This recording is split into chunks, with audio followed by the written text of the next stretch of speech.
आपने पढ़ा एक केस था क्या, delta H is equal to 0, delta V is equal to, पढ़ा ये दोनों। फिर इसमें आपने अनादर्स में क्या बोला, delta H not equal to 0, delta V not equal to, ठीक है। अभी delta H not equal to 0, not equal to 0 इसका मतलब क्या, 0 नहीं होगा। अब 0 नहीं होगा मतलब क्या होगा, 0 से बड़ा होगा या 0 से कम होगा, एक कोई केस बनेगा। सो बेसिकली इसके फिर दो केस बने, एक धनात्मक वाले और एक ऋणात्मक वाले, धनात्मक विचलन दर्शाने वाले और ऋणात्मक विचलन दर्शाने वाले, ठीक। अब धनात्मक वालों में क्या केस गया, डेल्टा एच ग्रेटर देन 0, यह है delta H less then, sorry delta H less than 0, यह डेल्टा वी ग्रेटर देन 0, यह डेल्टा वी लेस देन 0, ठीक। अभी इन्हीं चीज़ों को, 6 चीज़ों को समझना, इन सबको, ठीक है। क्या है ये डेल्टा एच, मतलब क्या है आपका, ऊष्मा का अंतर क्या था। बेसिकली ऊष्मा का यहाँ पर रूप तापमान के रूप में, ऊर्जा के रूप में, किसी भी सेंस में बोला जा सकता है। सो बेसिकली जो प्रक्रिया है ए प्लस बी, इसको मिला के बन के आ गया है आपका ए बी, यही बना था जी, ठीक है। ए वाले थे अलग, बी वाले अलग थे, सो बना लिया एक साथ में, ए बी टाइप का बन गया। अब इस केस में मान लेते हैं कुछ कैलकुलेशन के लिए कि इसकी जो ऊष्मा है वो ऊष्मा है, लेट से कि आपका 40, कितनी है 40 क्या होगी ये, जूल, मतलब जूल या इस टाइप की कोई भी इकाई जो ऊर्जा के लिए इस्तेमाल होती है। ये मान लेते हैं कितना है आपका 30, ठीक है। तो ये यहाँ पर कहानी मतलब किस बात को लेकर है, ये यहाँ पर ये है कि पहला केस आदर्श विलयन कि डेल्टा एच 0 है, इसका मतलब ये हुआ कि उनके बीच में जो ए और बी या ए बी के बीच में यदि बंध का प्रकार सेम है, बंध का प्रकार क्या है आपका सेम। देखो यहाँ पे कोई प्रॉपर बॉन्ड तो बन नहीं रहा है ये वाला, भाई ऐसा तो है नहीं कि मतलब प्रॉपर बॉन्ड बन रहा है, उसका बॉन्ड नहीं बन रहा है, वो तो साथ में है, एक साथ में। सो उनके बीच में क्या लग रहे हैं, आकर्षण बल, कल समझाया था पूरी कहानी आकर्षण बलों।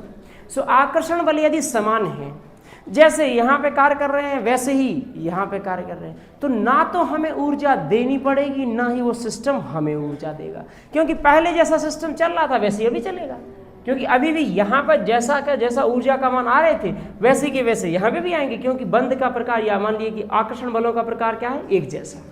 सो बेसिकली 40 और 30 जुड़ के क्या बना लेंगे, नेटस की जूल में ऊर्जा जो या ऊष्मा के तौर पे यदि आप बात करें तो ऊष्मा कितनी हो जाएगी आपकी 70 जूल आ जाएगी, ठीक।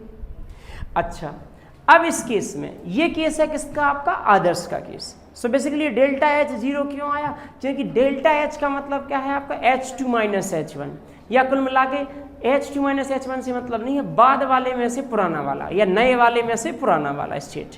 हमेशा अंतर लिया जाता है, ना केवल केमिस्ट्री में, हर जगह पर अंतर लिया जाता है हमेशा नए वाले में से पुराने वाले को माइनस करके, ये पता चलाने के लिए कि अब बढ़ गया है मान कि घट गया है मान। सो बेसिकली ये क्या है आपका 70, ये पहले क्या था आपका 70। सो आपने कहा डेल्टा एच के लिए क्या कहा, 70 माइनस 70 बोले तो कितना आ जाएगा, सो बोले क्या हो जाएगा डेल्टा एच, आदर्श का केस है। अब अनादर्श का केस क्या है आपका, डेल्टा एच 0 नहीं, और डेल्टा एच 0 नहीं है। सो बेसिकली यहाँ पे ये केस भी था अनादर्श में कि आकर्षण बल भी एक प्रकार के, यदि वो एक प्रकार के आकर्षण बल नहीं है तो या तो वो कमजोर पड़ जाएंगे या फिर वो स्ट्रांग हो जाएंगे, एक कोई केस बनेगा। सो बेसिकली अगर डेल्टा एच 0 नहीं है तो थोड़ा सा अगर आपको याद है, मैंने आपका ऊष्मा छेपी ऊष्मा शोषी के बारे में पढ़ाया था ना भाई, ऊष्मा छेपी और ऊष्मा शोषी के बारे में। तो बच्चे यदि ऊष्मा छेपी और ऊष्मा शोषी की यदि बात की जाए तो डेल्टा एच ग्रेटर देन 0, पहला case delta H greater then 0, बताइए किसी को याद है, ये ऊष्मा छेपी है कि ऊष्मा शोषी, ऊष्मा छेपी या ऊष्मा शोषी, आवाजें दोनों आ रही हैं, ऊष्मा छेपी की भी ऊष्मा शोषी की भी, ऊष्मा छेपी या ऊष्मा शोषी, इसीलिए हमेशा कॉन्फिडेंस में रहना चाहिए, अपने उत्तर पर ले गए। भाई डेल्टा एच ग्रेटर देन 0 का मतलब क्या हुआ? बाद में ऊर्जा का मान ज्यादा हो गया है, पहले ऊर्जा का मान क्या था आपका? कम, बाद में ज्यादा हुआ है। कहाँ से हुआ? हमने दिया होगा सो हुआ है। ऊष्मा शोषी, ऊष्मा शोषी का क्या केस था? जब हम अतिरिक्त रूप से ऊर्जा दें उसको, हम तापमान को बढ़ाने की जरूरत पड़े। सो बेसिकली ये केस था delta H greater then, basically ऊष्मा शोषी का केस है ये। अच्छा, तो इस केस को कैसे समझेंगे? इस केस को ऐसे समझिए कि 40 था, ये 30, और बिलियनीकरण जो है, बिलियन जो बन रहा है वो बन रहा है 80 जूल की ऊष्मा पे। समझिए आप? सो बेसिकली आपको क्या करना पड़ेगा? 10 जूल देना पड़ेगा, 10 जूल देना पड़ेगा एक्स्ट्रा ना। यदि 10 जूल एक्स्ट्रा यदि आपने दी तो बेसिकली 80 में से 70 घटेंगे। सो 80 में से 70 घटेंगे तो क्या आ जाएगा आपका? 10। सो इस केस को बोला जाएगा ऊष्मा शोषी। बेसिकली इस केस में ऊष्मा का क्या होगा? अवशोषण। ऊष्मा का क्या होगा? अवशोषण। ऊष्मा शोषी से आपके दिमाग में फीलिंग आई, ऊष्मा शोषी मतलब क्या हो जाएगा? अवशोषण।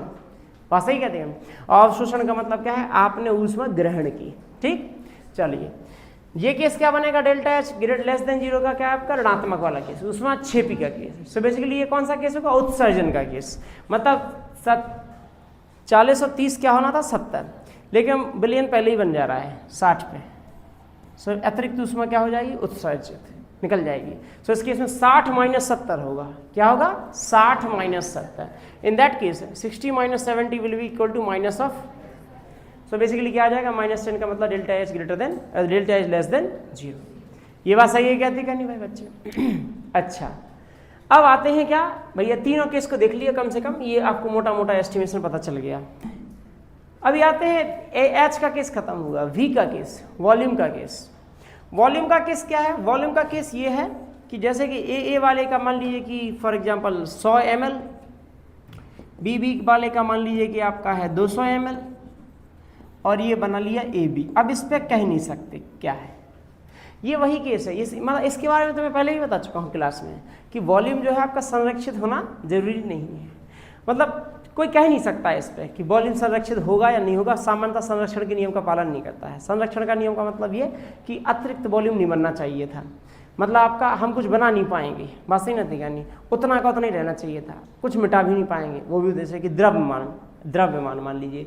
सो जैसे कि आपने 10 किलो 10 केजी की बात कर रहे हैं, 10 केजी वाटर लिया, जल लिया, उसमें 5 केजी शुगर डाल दिया, या मान लीजिए कि 3 केजी 4 केजी डाले, 5 केजी लेट से। सो आपने बाद में बिलियन बनाया, घोल दिया और फिर द्रव्यमान तोला तो 15 हो जाएगा।